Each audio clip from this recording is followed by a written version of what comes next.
Graças a Deus, irmãos. Amém. Glória a Deus. Mais um dia que o Senhor nos traz aqui, mais um dia do Senhor, que Ele nos convoca a adorar e exaltar o santo nome, né? Sabemos que todo dia é importante de fato, todo dia é dia do Senhor, né? Ele é rei sobre todas as coisas, céu, terra e abismo, mas separamos esse dia para o Senhor falar conosco de forma especial, onde nós nos juntamos como igreja e como bem falou o pastor, né? Esse é o momento que o Senhor fala conosco. Não é importante aquele que fala em si aqui, mas o que é importante, de fato, é a palavra que será exposta de forma fiel. Então, que o Senhor fale ao seu coração. Assim como Ele já falou comigo, assim como, de fato, Ele já tem falado contigo mediante todo o culto, tanto pela mensagem cantada, pela mensagem orada. Nesse momento, que o Senhor continue falando ao seu coração através da exposição da palavra de Deus. Eu queria convidar você a, nesse momento, ler comigo lá em Salmos, Salmo de número 13. É o texto que o Senhor falará conosco nesse momento. Salmo de número 13. Salmo de Davi.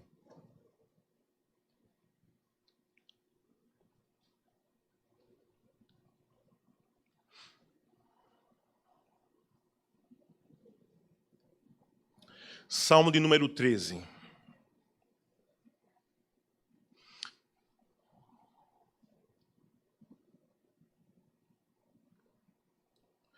Todos acharam, amém? Amém? Amém. Vou fazer leituras, irmãos, acompanham comigo o que fala a Sagrada Palavra. Até quando, Senhor, te esquecerás de mim? Será que para sempre? Até quando esconderás de mim o teu rosto? Até quando estarei eu relutando em minha alma com tristeza no coração cada dia? Até quando o meu inimigo se exultará sobre mim? Olha para mim, responde-me, Senhor Deus meu. Ilumina os meus olhos para que eu não durma ao sono da morte, para que meu inimigo não diga, prevaleci contra ele, e não se alegrem os meus adversários se eu for abalado. Enquanto a mim, confio na tua graça, que o meu coração se alegre na tua salvação. Cantarei ao Senhor, porque Ele tem feito muito bem. Até aqui, vamos orar ao Senhor mais uma vez, pedindo a sua iluminação e a aplicação da palavra em nosso coração. Oremos. Bondoso Deus, estamos aqui mais uma vez, meu Pai, falando contigo, pedindo a tua misericórdia, a tua graça, Senhor, que nós sabemos que nós só estamos aqui diante de ti por causa disso, Senhor, porque a tua misericórdia se renova a cada manhã. E nesse momento, como o teu corpo, meu Pai, como tua igreja, a tua família resgatada, Senhor, estamos aqui te rogando para que o Senhor fale conosco, para que o Senhor nos transforme mediante a tua palavra, Senhor. Queremos ser como vaso, Senhor, que muitas vezes tem que ser quebrado para ser reconstruído. Queremos ser como diamante, Senhor, que muitas vezes, meu Pai, tem que ser lapidado para que possa mostrar o seu valor. Mas o que nós queremos, Senhor, é ser forjado segundo o seu caráter, Senhor, segundo a tua vontade. Então, me usa nesse momento. Tem misericórdia de mim, Senhor. Sou imerecedor, indigno, pecador, miserável, mas sou teu servo, então me usa para que teu nome venha a ser glorificado nessa noite, para que teu nome venha a ser exaltado nesse momento e que teu povo saia daqui transformado para a honra e glória do teu santo nome. Assim eu te oro, te peço e já te agradeço. Em nome do teu Filho Jesus. Amém. Irmãos, estamos aqui diante de mais um salmo de Davi, o rei Davi, o profeta Davi, o guerreiro Davi. E é um salmo muito característico, de fato, de Davi, né? Davi tem vários salmos que ele vai simplesmente louvar, cantar, salmos que são literalmente canções que foram entoados, por exemplo, no salão, no templo, né? No momento lá da tenda do encontro. Nós também temos salmos quando Davi, por exemplo, vai para locais de guerra, onde ele vai exaltar e vai demonstrar o seu caráter e sua confiança mediante o Senhor dos Exércitos. Mas nós também temos vários salmos muito parecidos com o Salmo 13. Salmo onde Davi ele vai, de fato, desvendar o seu íntimo. Momentos onde o Senhor vai tocar o coração de Davi e ele vai desvendar, desmascarar, de fato, o que está em seu coração. Muitas vezes eu me pego pensando o porquê Davi era realmente um homem chamado como segundo o coração de Deus e creio muito, irmãos, que é muito nesse aspecto também. Além de ser um homem que se arrependia daquilo que fazia, além de ser um homem que queria agradar o Senhor e glorificar em qualquer ocasião, mas eu percebo que Davi tem algo diferente de nós. Nós somos aqueles que por mais que dizemos que servimos ao Senhor, ou aqueles que dizemos que somos filhos de Deus, aqueles que dizemos que de alguma forma temos um tipo de temor ao Senhor, somos aqueles que tentamos de alguma forma enganar o próprio Deus. Quantos de nós, em orações, falamos, Senhor, eu não tenho nada contra o irmão, mas Senhor, Tu sabes, e nós temos algo contra o irmão, como se fosse possível enganarmos a Deus. Ou momentos de oração, quando a gente fala, Senhor, eu não tenho raiva dele, e sim, você tem raiva de fulano. E nós temos essa característica de tentar enganar-nos e tentar enganar o Senhor, como se isso fosse de fato possível.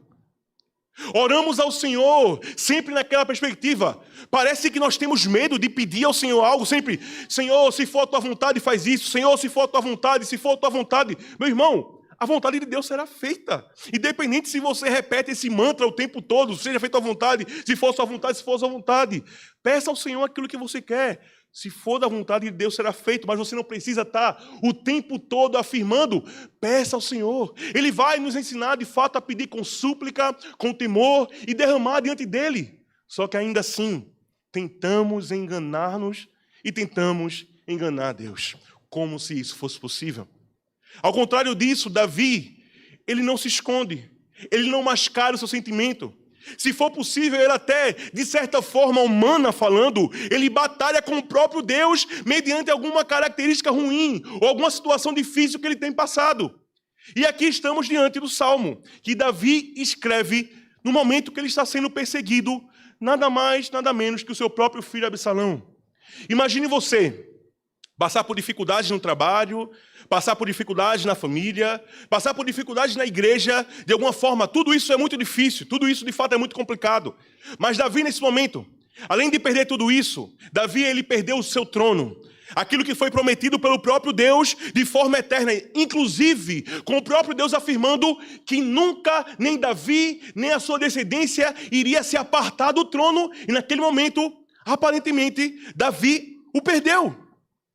Davi perdeu o prestígio, porque Davi, antes de ser rei, era aquele que entoavam canções sobre ele, sobre as suas batalhas, sobre as suas vitórias, sobre as suas conquistas. E naquele momento, a grande maioria do povo de Israel odiava Davi.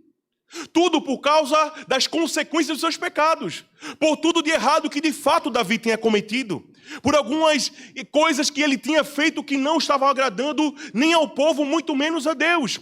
E toda aquela fofoca de fato se espalhou, e o povo também não amava mais Davi, assim como era outrora. E o pior de tudo, ele foi traído pelo seu próprio filho. Não foi um inimigo que toma o seu trono, não é alguém que olha com inveja simplesmente, mas o seu filho, Absalão, querido pelo povo de Israel, adorado pelo povo, amado pelo povo. Naquele momento, ele não só tenta desentronizar o seu pai, mas ele tenta matar, tirar a vida do seu próprio pai. Se coloque no lugar de Davi nesse momento.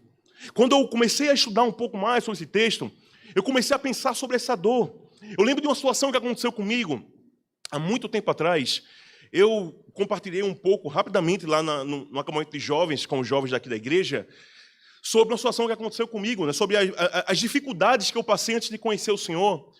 E a minha mãe, ela era o que a gente chama, numa religião de matriz africana, para a gente não poder precisar entrar em detalhes muito, é o que a gente chama de cavalo, né? Minha mãe é aquela que, desde pequena, ela foi oferecida para ser aquela pessoa que seria a portadora, a voz dos espíritos, demônios em si.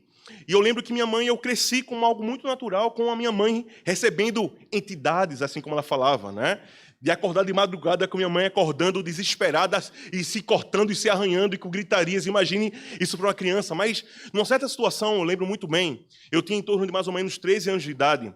Minha mãe dava em mim todo dia, né? Eu, às vezes eu brincando, comentando com isso. Hoje em dia, minha mãe é uma crente no Senhor Jesus, mas a gente conversando sobre esses detalhes, né? Hoje eu rio, né? Hoje é engraçado algumas situações. Mas eu lembro de uma situação que minha mãe um dia me acordou e fez assim, olha, acorda para apanhar. E eu fiz, mas eu não fiz nada, mas você vai fazer. Então eu já vou dar para garantir a surra, né? E ela dava em mim todo santo dia, às vezes por nada, simplesmente só para garantir, né? E eu lembro de uma situação em especial, onde eu de fato tinha aprontado, e ela começou a me bater, né? E ela não batia normalmente, tá? Eu lembro que nesse dia ela estava com um cabo de vassoura e bateu, e bateu, e bateu. E eu tentei correr dentro de casa, tentei fugir dela de alguma forma. E teve uma hora que, na fuga da cozinha para a sala, meu pé cravou debaixo do tapete e eu caí de 4 no sofá, pronto para o abate. Naquele momento, minha mãe pegou a vassoura e bateu nas minhas costas. A vassoura quebrou no meio. Imagina a pancada que foi, né?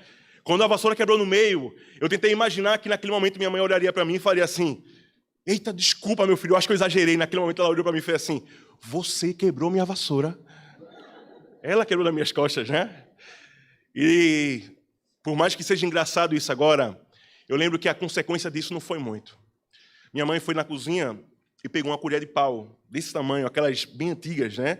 E falou assim: eu quero ver você quebrar agora. E naquele momento eu tentei fugir. Na fuga, minha mãe conseguiu me pressionar pela parede, colocou aquele pedaço de pau no meu pescoço, e naquele momento eu comecei a vislumbrar que eu iria morrer. Eu comecei a perder as forças e comecei a pedir à mãe pela misericórdia, pedi a ela que ela não fizesse aquilo, dizia, e comecei a clamar, dizendo: mãe, eu estou morrendo, eu vou morrer. E ela olhou nos meus olhos e falou que era exatamente aquilo que ela queria fazer. Com misericórdia de Deus, minha mãe perdeu a força naquele momento, eu consegui sair, consegui escapar. Hoje eu sirvo ao Senhor, minha mãe também é uma serva do Senhor, mas por muito tempo isso me doeu muito.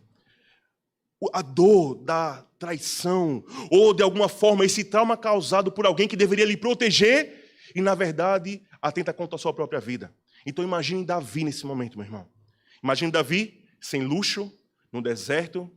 Tem outro salmo que vai nos dizer que ao ponto dele começa a orar ao Senhor, deitado com um travesseiro de pedra, e sem nada, sendo perseguido pelo seu próprio filho. Quando nós entendemos isso, o peso que de fato esse salmo é, ou quando ele foi escrito, é aí que nós vamos poder compreender um pouco melhor do que esse salmo tem a nos ensinar. Então, por isso, eu queria convidar vocês, nesse momento, a ler comigo o texto.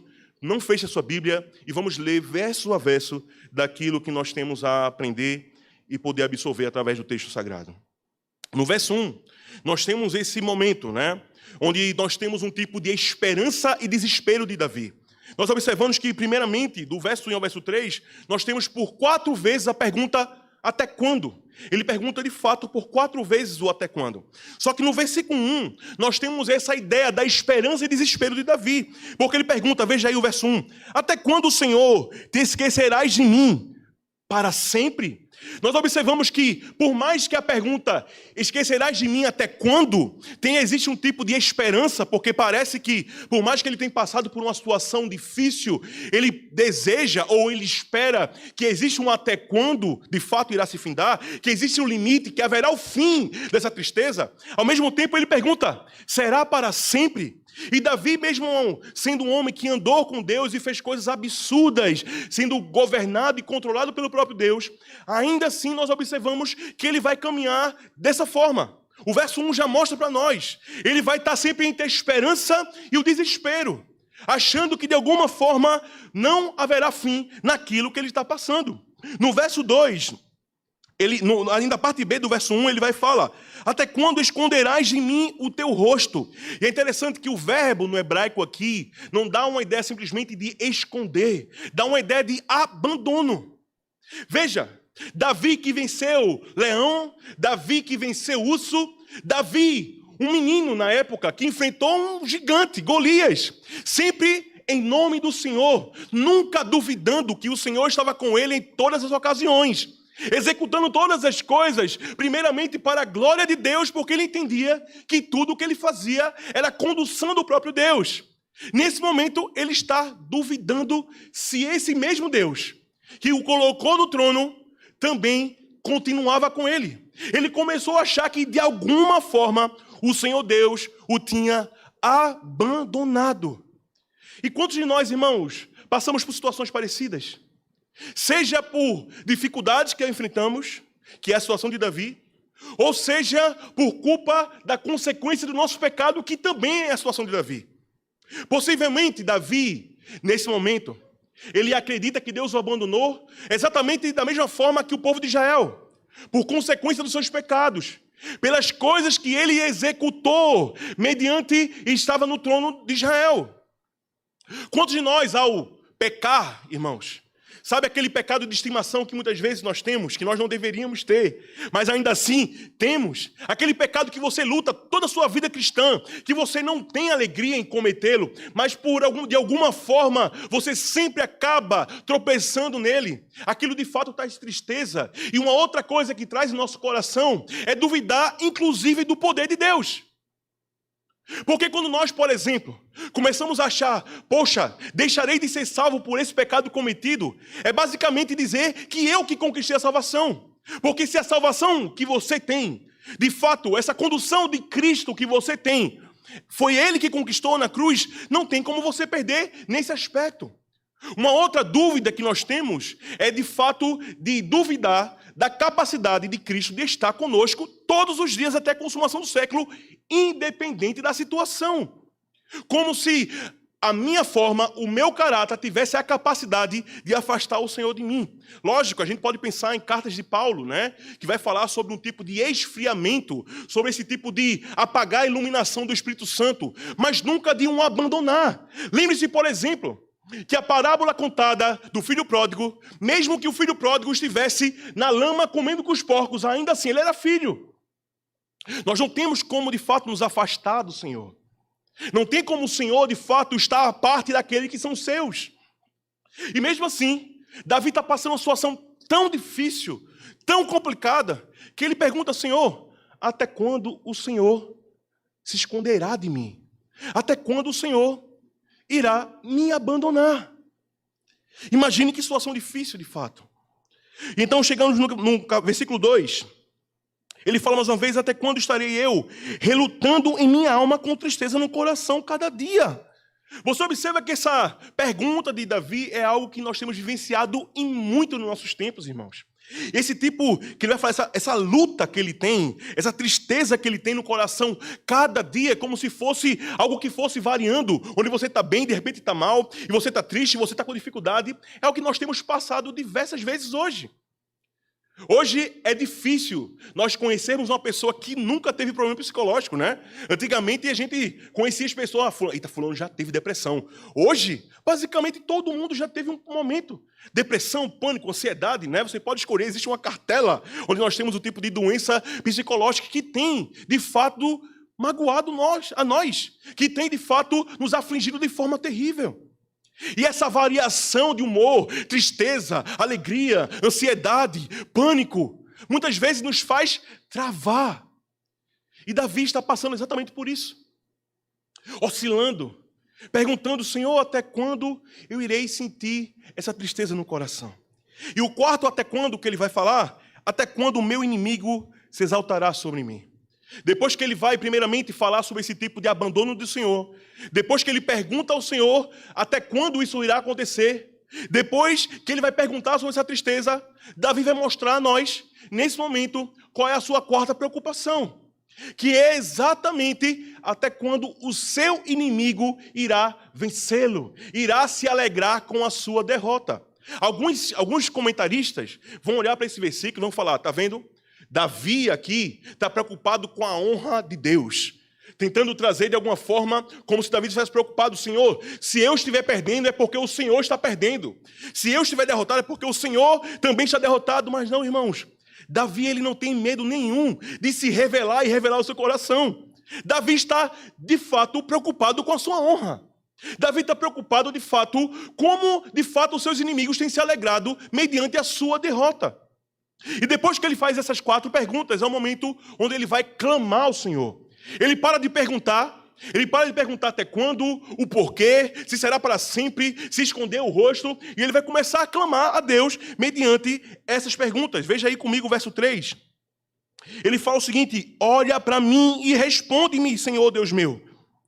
Ilumina os meus olhos para que eu não durma o sono da morte. Davi nos traz uma afirmação poderosa, irmãos.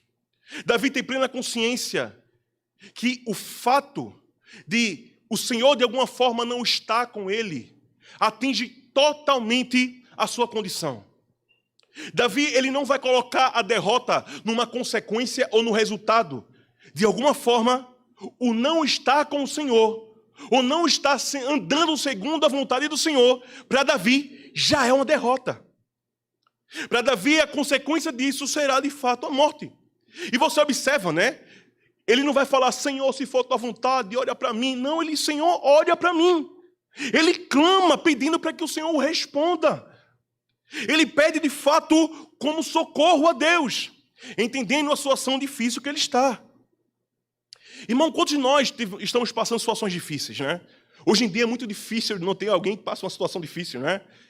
Seja desemprego, seja doença sua, na família, seja qualquer extremo que você possa estar passando. Nós temos que começar a entender qual é o nosso lugar. Entender que a nossa felicidade, ela pode ser de fato eterna e pode ser incondicional. E quando eu falo de algo incondicional, é entender que nós, aqueles que servimos ao Senhor, ou aqueles que começamos a entender que não há vida à parte de Deus, não importa a situação que nós estamos passando, seja no meio da guerra, seja no meio da tempestade, seja dentro de um peixe gigante, seja aonde for, aqueles que amam com o Senhor, aqueles que o Senhor tem de fato os seus olhos cravados em si, eles serão felizes. Nós temos que entender, nessa noite, a quem nós devemos clamar. Eu não sou uma pessoa que sou contra a psicologia, a psiquiatria, de forma alguma. Eu acho que é mais um instrumento do Senhor para nos ajudar a enfrentar situações difíceis nesse sentido. Mas, irmãos, quantos de nós, ao passar situações nesse aspecto, de problemas psicológicos ou algo parecido em si, sempre buscamos vídeos no YouTube para saber o que fazer, sempre damos aquele Google, né, para saber o que podemos comer para dar uma animada, o que podemos fazer. Quantos de nós, de repente, falam assim, estou meio estressado, né? Estou muito ansioso. Vamos sair. Vou no cinema para me desestressar. Quantos de nós temos, de fato, buscado coisas que vão, de alguma forma, saciar, sim, a nossa dor, que vai, de alguma forma, saciar a nossa ansiedade, mas sempre de forma temporária, sempre de forma imediata, mas nunca de forma a solucionar de forma definitiva. E Davi entendia que o que ele queria aqui não era simplesmente tomar o trono, não é ter perdido o luxo, mas ele percebeu que a pior derrota que ele tinha, mediante tudo isso, é que possivelmente o Senhor o abandonou.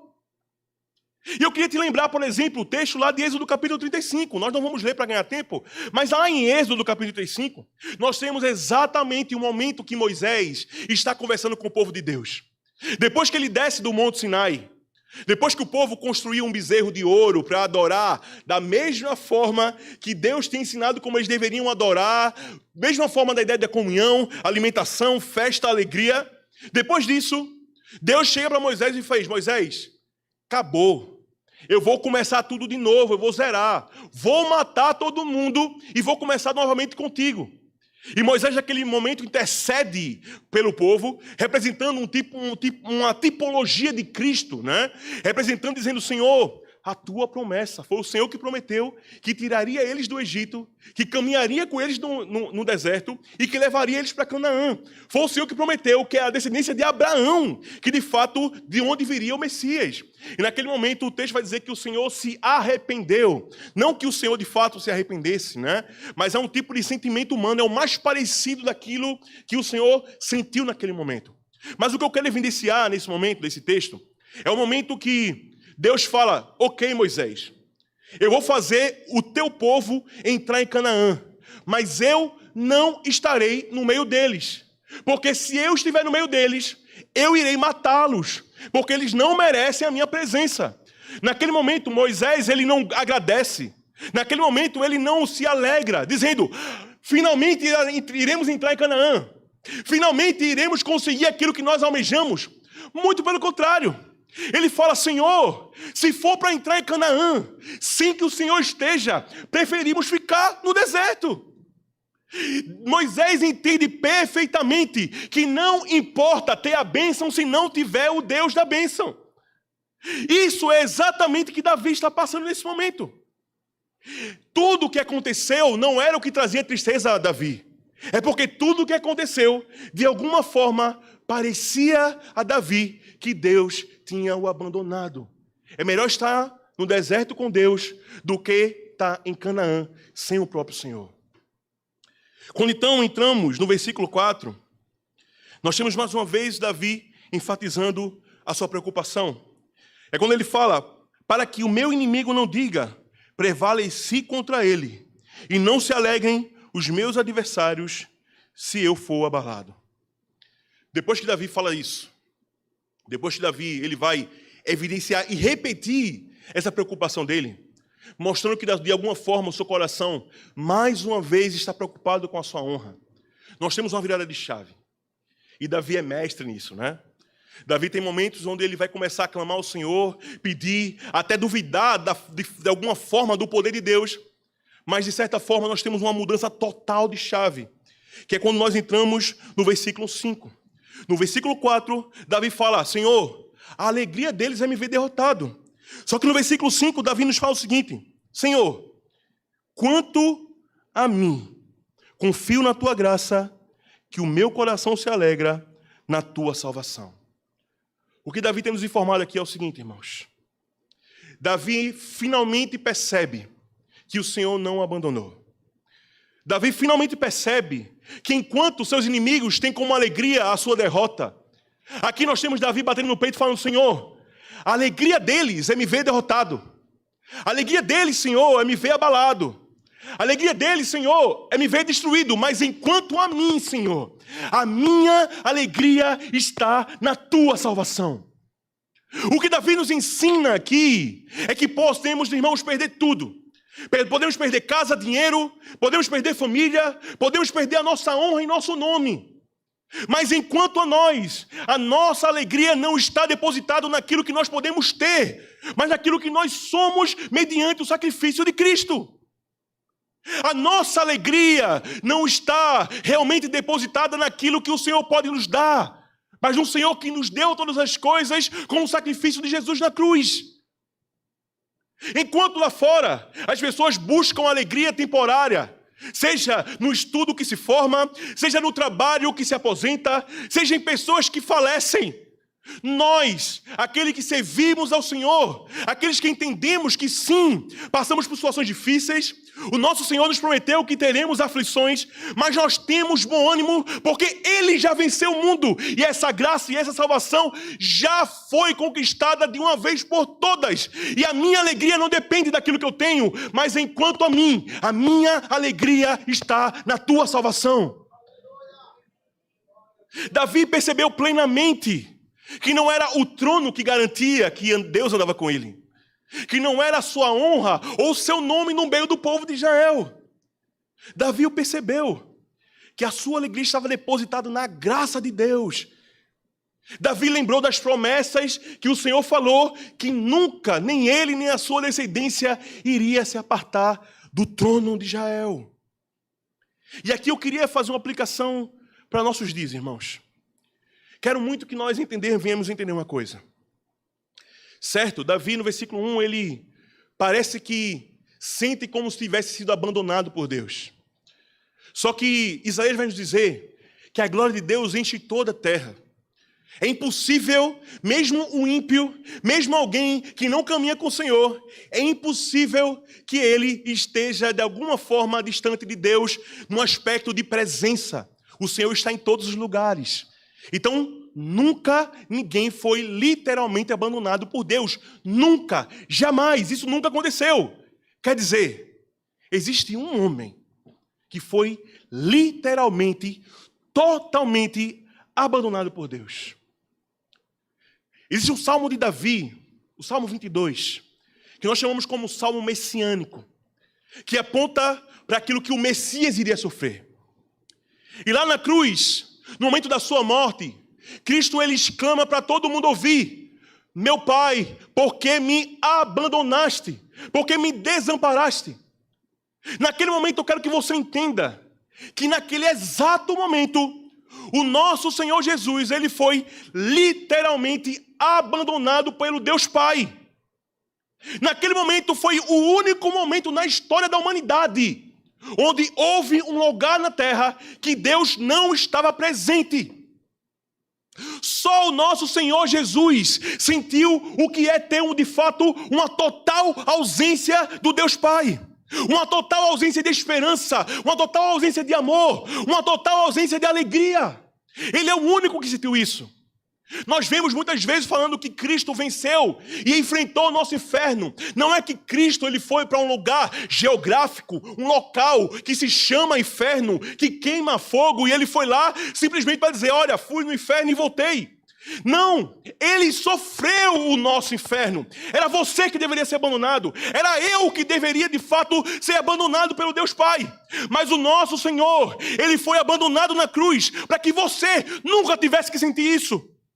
Para que assim, lá em Mateus 28, ele pudesse dizer, toda autoridade me foi dada e eu estarei convosco todos os dias até a consumação do século. Você nunca será abandonado, porque o nosso Senhor, aquele que está conosco, foi abandonado para que você nunca tivesse que sentir isso. Queridos, nos é prometido lá em Apocalipse que aqueles que não servem ao Senhor sentirão da ira de Deus. E o texto vai falar sobre um tipo de taça que é derramado, e o texto vai chamar de ai. O primeiro ai, o segundo ai, o terceiro ai. Nos é dito na própria Escritura que diversas vezes o Senhor derramou a sua ira na terra, mas sempre com misturado com misericórdia. Mas haverá um momento que essa taça será derramada sem mistura, pura, ira santa, sem mácula, sem misericórdia. Isso acontecerá no futuro. Mas o nosso Senhor já tomou da mão de Deus a taça que cabia a você e a mim. Lá no Getsêmani, quando ele ora ao Senhor, Senhor, se possível, apartar de mim esse cálice. Ele não está falando sobre o vinagre que ele bebe na cruz. Ele não está falando sobre algo que ele literalmente iria beber. Quando ele fala, se possível apartar o cálice, é o cálice que pertencia a mim. É o cálice que pertencia a você. É a ira de Deus que estava guardada para você. E ele toma da mão de Deus essa taça da ira de Deus. E ele bebe, sofre essa total ausência de Deus. O texto lá em Salmo 22 fala que ele se fez verme, miserável, opróbrio dos homens, tomou sobre si as nossas dores, as nossas enfermidades, as nossas aflições, coisas que todas elas eram depositadas para você, para mim, e ainda assim ele sofre uma dor terrível na cruz. Eu quero que você entenda também nessa noite que a pior coisa que Cristo enfrentou não é e nunca foi a dor física, mas são as aflições, as angústias, as dores que você deveria carregar. E ainda assim ele leva sobre si todos os nossos pecados, sendo abandonado literalmente pelo Deus, pelo seu próprio Pai. Meus queridos, mediante isso, como nós iremos viver? Você passa por uma situação difícil? Você passa por algum tipo de doença, ansiedade, depressão, alguma coisa do tipo? Por mais que naquele momento de crise você pode pensar que ninguém está contigo, ou se de alguma forma, literalmente, alguém te abandonou, sua mãe, seu pai, seu marido, eu quero te dizer que você nunca está sozinho. Eu quero te dizer que Cristo, ele enfrentou a solidão externa, interna e perpétua, para que você nunca tivesse que passar por isso. Eu quero que você entenda que o Senhor caminhará contigo todos os dias. Eu quero que você entenda que você não tem como escapar da sua mão poderosa, porque o caminho que ele fala que nós iremos andar, ele fala, eu sou o caminho.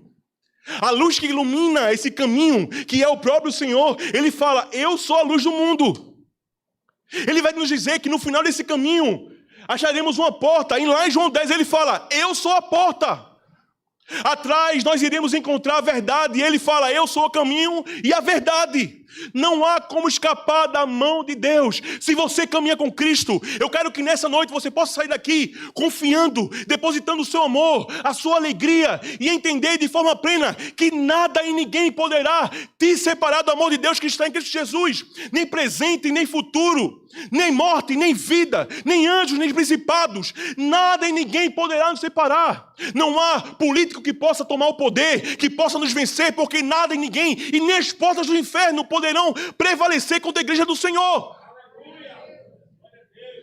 Nós caminhamos com o Senhor, e se Ele é triunfante, nós também iremos vencer. Ele é rei e reinamos com Ele. Ele é profeta e nós profetizamos juntamente com Ele. Ele é sacerdote e nós somos sacerdotes de forma universal. Nós somos e pertencemos a Ele. Se Ele venceu, nós vencemos. Se Ele é justo, nós somos justos mediante o seu sacrifício. O que eu quero que você entenda hoje, de forma plena, é que nunca ninguém poderá, de fato, te capturar da mão poderosa do nosso Deus. E o que cabe a nós é o que está no final do texto. Depois que Davi entendeu que, na verdade, ele não foi abandonado. Depois que Davi entendeu que o Senhor, de fato, está com ele. E a sua alegria está depositado na sua salvação. No versículo 6 ele fala: cantarei ao Senhor, porque Ele tem me feito muito bem. O que cabe a você é cantar ao Senhor. É louvar o Senhor. Você não pagará nenhum preço para ser salvo, irmão. O preço já foi pago. A sua luta é uma luta temporária, porque a luta da conquista da cruz já foi feita. Lembre que Ele falou: olha, tereis aflições, mas tendes bom ânimo, porque eu já venci o mundo. Satanás se levanta, mas ele já sabe que é um derrotado. Nós temos que entender hoje que a igreja de Deus tem que andar de forma triunfante, entendendo que o Senhor está conosco em todos os momentos, e o que cabe a nós é glorificar o Senhor, seja no beber, seja no comer, seja no cantar, seja no viver, seja no pregar, seja no exaltar. O que cabe a nós é louvar a Deus, porque Ele nos tem feito muito bem. E para concluir, eu queria fazer uma breve aplicação, mediante o texto que nós vimos ontem também. Nós vimos ontem, lá no Salmo 126, sobre o povo de Deus e o quanto Deus se fez conhecido mediante a gratidão daquilo que o Senhor tinha feito com eles. Você pode não ter conquistado aquilo que você tem como material, que você almeja, porque você desejar isso não é pecado. Você estudar para que você possa ter uma boa vida não é pecado. O problema é você substituir Deus por esse aspecto. Mas a maior coisa e a melhor coisa você já tem. Assim como o povo ali comemora: Senhor, o Senhor restaurou a nossa sorte quando nos tirou do exílio, quando nos libertou da escravidão. Eu posso dizer para mim que o dia mais importante da minha vida foi exatamente no momento onde eu conheci a Cristo. Porque eu entendo que o Senhor transformou esse homem, que o Senhor me tirou e me capturou do império das trevas para o reino do Filho do seu amor. Se Ele fez exatamente isso, olhou para mim e me salvou, não porque eu poderia dar alguma coisa, não por mérito, não porque eu sou bonitinho, ou por qualquer outro motivo. Se mesmo assim o Senhor me capturou, me salvou e me conquistou, mediante isso, eu já tenho do que ser grato. Então, se eu andar como Paulo, sendo chicoteado, perseguido, apedrejado e sendo preso, se eu tiver que enfrentar dificuldade, se eu tiver que realmente ser perseguido mediante a pregação do Evangelho, nada irá afetar a minha alegria diante de Deus. Porque assim como Davi, eu bato no peito e digo: Senhor, a alegria deles está no carro, numa moto, na minha derrota, em me perseguir ou fazer qualquer coisa. Mas enquanto a mim, Senhor, a minha alegria está na Tua salvação. Que Deus, Ele nos abençoe, meus irmãos.